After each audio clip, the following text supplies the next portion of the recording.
Pernahkah Anda membayangkan sebuah negeri yang sangat subur, namun tiba-tiba berubah menjadi tungku api raksasa yang membara karena kesombongan penduduknya? Bayangkan sebuah kota bernama Baalbek, pusat kemewahan di wilayah Syam, di mana emas dan harta melimpah. Namun di balik kemegahan itu, penduduknya melakukan pengkhianatan terbesar kepada Tuhan semesta alam. Mereka meninggalkan ajaran tauhid dan memilih untuk bersujud di depan sebuah patung emas raksasa yang mereka sebut Baal. Inilah titik awal dari salah satu tragedi terbesar dalam sejarah Bani Israel. Di tengah kegelapan syirik inilah muncul seorang pria pemberani tanpa rasa takut. Beliau adalah Nabi Ilyas alaihi salam. Sosoknya bukan datang dengan pasukan besar, melainkan datang dengan sebuah kalimat yang menggetarkan singgasana raja. Mengapa kamu menyembah Baal dan kamu tinggalkan sebaik-baik pencipta? Pertanyaan sederhana ini menjadi jenderang perang bagi rezim yang zalim. Nabi Ilyas tidak hanya berhadapan dengan rakyat yang tersesat, tetapi juga dengan seorang raja dan ratu yang sangat keji, yang tak segan-segan membantai siapapun yang menghalangi penyembahan berhala mereka. Dalam kisah ini, kita akan melihat bagaimana kesabaran seorang nabi diuji melalui pengasingan di gua-gua yang gelap, dan bagaimana Allah menunjukkan kekuasaannya melalui bencana yang melumpuhkan sebuah bangsa. Apa yang terjadi ketika langit berhenti meneteskan air selama 3 tahun berturut-turut? Bagaimana Nabi Ilyas bisa bertahan hidup di tengah pengejaran tentara kerajaan yang haus darah? Video ini akan membawa Anda mendalami arti keteguhan iman di tengah arus kemaksiatan. Kisah Ilyas AS adalah pengingat bagi kita semua bahwa harta dan kekuasaan tidak ada artinya saat murka Allah telah tiba. Pastikan Anda menyimak setiap bagiannya karena ada hikmah besar tentang bagaimana doa seorang hamba bisa mengunci pintu langit. Sebelum kita masuk ke dalam panasnya gurun yang gersang, klik dulu tombol subscribe dan nyalakan notifikasinya agar Anda tidak ketinggalan serial 25 Nabi lainnya. Nabi Ilyas AS adalah keturunan dari Nabi Harun AS. Beliau diutus Allah kepada penduduk kota Baalbek di wilayah Lebanon saat ini.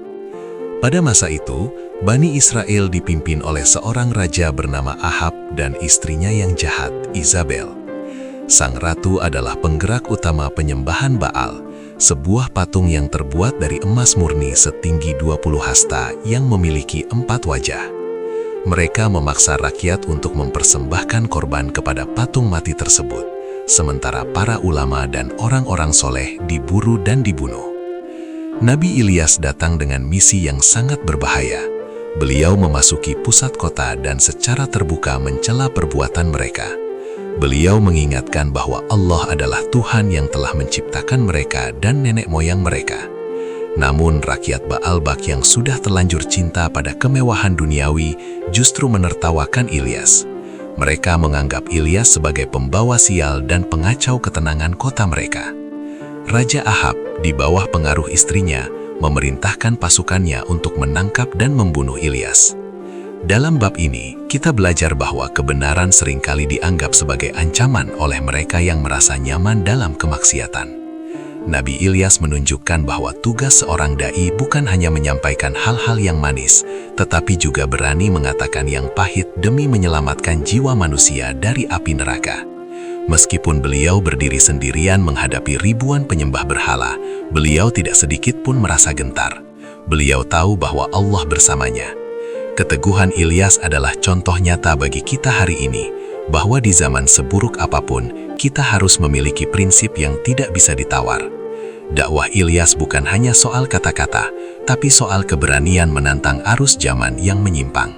Karena pengejaran yang semakin brutal, Nabi Ilyas AS terpaksa meninggalkan kota Baalbek. Beliau melarikan diri ke pegunungan yang terjal dan bersembunyi di dalam gua-gua yang sempit. Menurut beberapa riwayat, beliau menghabiskan waktu bertahun-tahun dalam pengasingan ini. Di tempat yang sunyi dan dingin itu, tidak ada makanan atau minuman yang bisa didapatkan dengan mudah. Namun, Allah tidak pernah membiarkan hambanya yang berjuang sendirian. Ada mukjizat menarik dalam pelariannya. Dikisahkan bahwa Allah memerintahkan burung-burung gagak untuk membawakan makanan bagi Ilyas setiap pagi dan sore. Burung-burung itu menjatuhkan roti dan daging di depan gua tempat beliau bersembunyi. Untuk minum, Allah menunjukkan mata air rahasia yang tidak diketahui oleh para pengejarnya. Selama bertahun-tahun di dalam gua, Nabi Ilyas menghabiskan waktunya dengan berzikir dan berdoa agar kaumnya diberikan kesadaran atau diberikan pelajaran yang setimpal. Pengalaman di gua ini adalah sekolah bagi jiwa Nabi Ilyas. Di tengah kesunyian, beliau merasakan kedekatan yang luar biasa dengan Sang Pencipta. Ini mengajarkan kita bahwa terkadang Allah menjauhkan kita dari keramaian manusia agar kita bisa menemukan kekuatan di dalam diri dan fokus pada tujuan akhirat. Masa-masa sulit di gua ini mempersiapkan mental beliau untuk konfrontasi terakhir yang lebih dahsyat. Sementara itu, di kota Baalbak, kemaksiatan semakin merajalela. Penduduknya merasa aman karena mereka pikir Ilyas telah mati atau hilang selamanya. Mereka tidak tahu bahwa sebuah doa yang mampu menggetarkan langit sedang dipanjatkan oleh sang nabi dari balik kegelapan gua. Karena pengejaran yang semakin brutal, Nabi Ilyas AS terpaksa meninggalkan kota Baalbak. Beliau melarikan diri ke pegunungan yang terjal dan bersembunyi di dalam gua-gua yang sempit. Menurut beberapa riwayat, beliau menghabiskan waktu bertahun-tahun dalam pengasingan ini. Di tempat yang sunyi dan dingin itu, tidak ada makanan atau minuman yang bisa didapatkan dengan mudah. Namun, Allah tidak pernah membiarkan hambanya yang berjuang sendirian. Ada mukjizat menarik dalam pelariannya. Dikisahkan bahwa Allah memerintahkan burung-burung gagak untuk membawakan makanan bagi Ilyas setiap pagi dan sore. Burung-burung itu menjatuhkan roti dan daging di depan gua tempat beliau bersembunyi. Untuk minum, Allah menunjukkan mata air rahasia yang tidak diketahui oleh para pengejarnya. Selama bertahun-tahun di dalam gua, Nabi Ilyas menghabiskan waktunya dengan berzikir dan berdoa agar kaumnya diberikan kesadaran atau diberikan pelajaran yang setimpal. Pengalaman di gua ini adalah sekolah bagi jiwa Nabi Ilyas. Di tengah kesunyian, beliau merasakan kedekatan yang luar biasa dengan Sang Pencipta. Ini mengajarkan kita bahwa terkadang Allah menjauhkan kita dari keramaian manusia agar kita bisa menemukan kekuatan di dalam diri dan fokus pada tujuan akhirat. Masa-masa sulit di gua ini mempersiapkan mental beliau untuk konfrontasi terakhir yang lebih dahsyat. Sementara itu, di kota Baalbak, kemaksiatan semakin merajalela. Penduduknya merasa aman karena mereka pikir Ilyas telah mati atau hilang selamanya. Mereka tidak tahu bahwa sebuah doa yang mampu menggetarkan langit sedang dipanjatkan oleh sang nabi dari balik kegelapan gua. Kesabaran Nabi Ilyas ada batasnya. Setelah melihat kaumnya semakin tenggelam dalam kesyirikan dan kekejaman, beliau akhirnya memohon kepada Allah sebuah tanda yang nyata. Beliau berdoa agar Allah menahan hujan dari langit hingga penduduk Baalbak menyadari bahwa berhala mereka, Baal, tidak memiliki kekuatan apapun atas alam semesta. Allah mengabulkan doa tersebut. Langit yang tadinya biru cerah perlahan berubah menjadi kusam tanpa awan. 1 tahun berlalu tanpa setetes air pun. Tanaman mulai layu dan hewan ternak mulai berjatuhan mati. Tahun kedua, sumur-sumur mulai mengering dan tanah retak-retak seperti luka yang menganga. Penduduk Baalbak mulai panik. Mereka membawa korban-korban mewah ke hadapan patung Baal, menangis dan meratap meminta hujan. Namun, patung emas itu tetap diam, membisu, tak mampu memberikan setetes embun pun. Memasuki tahun ketiga, kelaparan melanda hebat. Kota yang tadinya megah berubah menjadi kota hantu yang penuh dengan bau kematian. Raja Ahab dan pengikutnya mulai menyadari bahwa semua ini terjadi sejak Ilyas menghilang. Mereka mulai mencari Ilyas bukan untuk membunuhnya, tapi untuk memintanya menghentikan bencana ini. Disinilah letak kehinaan para penyembah berhala. Saat terjepit, mereka mencari orang yang mereka benci karena mereka tahu hanya Tuhan orang tersebut yang bisa menolong.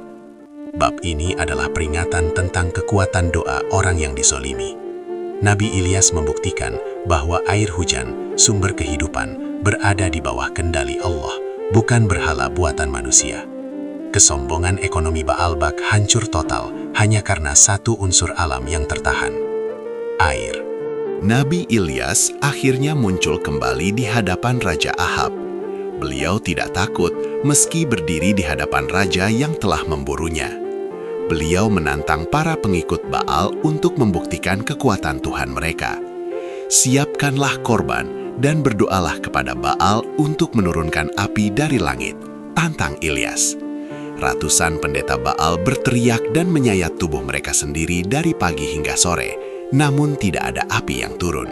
Baal terbukti tidak berdaya. Kemudian, Nabi Ilyas membangun mesbah, tempat ibadah, dengan 12 batu yang melambangkan suku-suku Bani Israel. Beliau menyiramkan air ke atas korbannya hingga parit-parit di sekelilingnya penuh, lalu beliau berdoa kepada Allah dengan tulus. Seketika, api turun dari langit dan melahap habis korban tersebut beserta airnya. Rakyat yang melihat mukjizat dahsyat ini tersungkur bersujud dan berteriak, Allah adalah Tuhan yang sebenarnya. Allah adalah Tuhan yang sebenarnya. Melihat rakyatnya mulai bertaubat, Nabi Ilyas kemudian berdoa agar hujan diturunkan. Langit segera menghitam, awan tebal berkumpul, dan hujan lebat mengguyur bumi yang telah haus selama 3 tahun. Kehidupan kembali bersemi.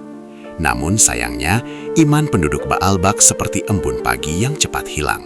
Begitu perut mereka kenyang dan tanah kembali hijau, mereka kembali kepada kesyirikan mereka di bawah tekanan Ratu Isabel yang tetap keras kepala.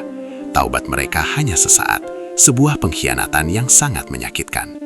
Bab ini mengajarkan kita bahwa mukjizat sebesar apapun tidak akan bermanfaat bagi hati yang sudah terkunci oleh kesombongan. Nabi Ilyas menyadari bahwa perjuangannya belum berakhir dan tugasnya kini adalah membimbing generasi baru yang lebih tulus. Dalam masa pengembaraannya setelah hujan turun, Nabi Ilyas melewati sebuah rumah dan menemukan seorang pemuda yang sedang menderita sakit parah. Pemuda itu bernama Ilyasa bin Akhtub. Nabi Ilyas mendoakan kesembuhannya, dan dengan izin Allah, pemuda itu sembuh seketika. Ilyasa yang melihat mukjizat dan kemuliaan akhlak Ilyas kemudian memutuskan untuk menjadi pengikut setianya dan mengabdikan hidupnya untuk dakwah. Ilyasa menjadi murid yang sangat cerdas dan taat. Kemanapun Nabi Ilyas pergi, Ilyasa selalu mendampingi. Beliau belajar ilmu tauhid, hukum-hukum Allah, dan ketegasan dalam menghadapi kemungkaran. Ini adalah bab penting tentang kaderisasi. Nabi Ilyas menyadari bahwa umurnya tidak akan selamanya, sehingga beliau harus menyiapkan pengganti yang tangguh untuk meneruskan perjuangan melawan penyembahan berhala yang masih mengakar kuat di Syam. Persahabatan antara Ilyas dan Ilyasa adalah contoh indah tentang hubungan guru dan murid dalam Islam. Guru yang tulus membimbing dan murid yang setia mengabdi. Bersama-sama, mereka berkeliling dari desa ke desa untuk menyebarkan cahaya kebenaran. Meskipun tantangan dari kerajaan tetap ada, kehadiran Ilyasa memberikan kekuatan baru bagi Ilyas. Bab ini memberikan hikmah bagi kita bahwa dalam setiap perjuangan, kita harus memikirkan siapa yang akan memegang bendera tersebut di masa depan. Kita tidak boleh menjadi pejuang yang bekerja sendirian. Kita harus mencetak generasi-generasi baru yang siap melanjutkan estafet kebenaran. Akhir perjalanan Nabi Ilyas di dunia diselimuti dengan berbagai riwayat yang penuh dengan nuansa mujizat. Al-Quran menyebutkan namanya dengan penuh pujian. Salam sejahtera bagi Ilyasin, Ilyas. Sesungguhnya demikianlah kami memberi balasan kepada orang-orang yang berbuat baik. Quran Surat As-Saffat 130-131. Namun, banyak literatur sirah dan tafsir menceritakan bahwa Nabi Ilyas tidak wafat seperti manusia biasa. Dikisahkan bahwa suatu hari, saat Nabi Ilyas sedang berjalan bersama Ilyasa, tiba-tiba muncul sebuah kereta api atau kuda api dari langit. Nabi Ilyas kemudian diangkat ke langit oleh Allah. Riwayat-riwayat ini, meskipun berasal dari sumber-sumber Israiliyat yang perlu disikapi dengan bijak, memberikan gambaran betapa mulianya posisi Ilyas di sisi Allah. Sebagian ulama berpendapat beliau telah wafat, sementara sebagian lainnya berpendapat beliau masih hidup di suatu tempat hingga waktu yang ditentukan Allah. Terlepas dari perdebatan tersebut, yang pasti adalah warisan dakwahnya tetap hidup. Setelah kepergiannya, Nabi Ilyasa diangkat menjadi nabi untuk melanjutkan perjuangan di Baalbak. Nabi Ilyas meninggalkan sebuah bangsa yang telah melihat bukti nyata kekuasaan Allah, meskipun banyak yang masih berpaling. Beliau telah menunaikan tugasnya sebagai penantang kebatilan yang tak tergoyahkan. Kepergiannya meninggalkan kesan mendalam tentang seorang nabi yang berapi-api dalam membela tauhid. Bab ini mengajak kita merenungkan bahwa akhir kehidupan seorang hamba yang beriman selalu penuh dengan kemuliaan, baik itu melalui kematian yang syahid maupun melalui pengangkatan derajat yang tinggi di matanya. Sahabat, kisah Nabi Ilyas AS adalah peringatan keras tentang bahaya syirik sosial dan ekonomi. Baal di zaman dahulu mungkin berupa patung emas. Namun, Baal di zaman modern bisa berupa apa saja yang kita dewakan selain Allah, harta, jabatan, atau ideologi yang menjauhkan kita dari Sang Pencipta. 3 pelajaran utama dari Nabi Ilyas. Jangan takut menjadi berbeda. Meskipun satu kota menyembah berhala, Nabi Ilyas tetap berdiri pada kebenaran. Integritas tidak ditentukan oleh jumlah pengikut, tapi oleh keselarasan dengan wahyu. Kekuatan doa dan kesabaran. Bencana kemarau panjang adalah bukti bahwa Allah mendengar rintihan hambanya yang dizolimi. Namun, sabar dalam pengasingan, gua, adalah kunci sebelum datangnya pertolongan. Waspada terhadap taubat sesaat. Penduduk Baalbak bertaubat saat susah, tapi ingkar saat senang. Mari kita periksa hati kita. Apakah kita hanya mencari Allah saat tertimpa musibah? Terima kasih telah menyimak kisah Nabi Ilyas AS yang penuh dengan heroisme iman ini. Semoga kita semua dianugerahi keberanian untuk menyuarakan kebenaran di tengah kegelapan.